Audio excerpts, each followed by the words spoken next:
D'accord. Adaye, oui. Qu'est-ce que tu en penses? Là, tu as déjà écouté Stony. Hein. Stony, c'est clair que pour lui, ça ne gêne pas. Donc pour lui, c'est tout à fait normal. Pour moi, je ne suis pas trop d'avis avec Stony. Et moi, je dis que je suis mariée. Et la grippe, là, vous souffrez. Il y a mon frère, c'est vrai. Donc, je dis que je suis mariée. Je ne peux pas dire prendre des conseils avec une personne qui n'est pas mariée. Parce que pour moi, je me dis que si tu maîtrises tant ce qu'on appelle le foyer, pourquoi toi-même, tu n'es pas dans un foyer? Et puis, il y a d'autres personnes à qui tu t'en vas prendre conseil. Ils vont te dire, ouais, par exemple, oh, mon mari découche. Elle ne va pas te dire que non, il faut supporter, il faut attraper ton cœur, il découche. C'est qui t'aime pas, il faut le laisser. Tu vois, il y a des conseils qu'il ne faut pas prendre chez des personnes qui sont mariées. Les femmes mariées, elles sont célibataires. Pardon, qui sont célibataires. Moi, je peux prendre conseil avec une personne peut-être qui a 30 ans d'expérience, mais qui a 20 ou 5 ans.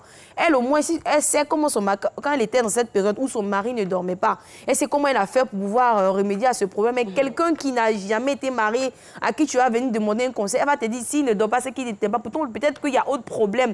Donc, moi, par contre, je ne suis pas d'avis. Tu n'es pas marié, tu n'as même pas à parler dans ma vie, quoi. D'accord.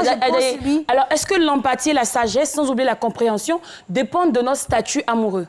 Non, je pense que oui, et surtout dans le mariage, c'est pas la peine. Parce qu'il y a des choses que celles qui sont mariées n'ont pas encore vécues. Donc, je ne sais pas quoi tu vas me dire, au fait. Je ne sais pas, tu n'es pas encore mariée, tu ne connais pas ce qu'on appelle les problèmes de couple. Il y a des femmes, elles sont mariées peut-être pendant 2 ans, 3 ans, mais elles vivent un calvaire. Mais quelqu'un qui n'est pas marié, elle a un tempérament un peu chaud. D'accord. Alors, coach, on dit que les oiseaux du même plumage doivent voler ensemble.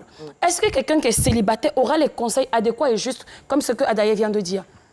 Après, en réalité, on va voir les personnes en sachant vraiment ce qu'on veut nous-mêmes. C'est-à-dire la solution, on l'a. Mais souvent, on a besoin d'une personne à qui on va se confier pour gagner un peu de considération. C'est plutôt un soutien émotionnel qu'on cherche en réalité. Sinon, les solutions, on les a.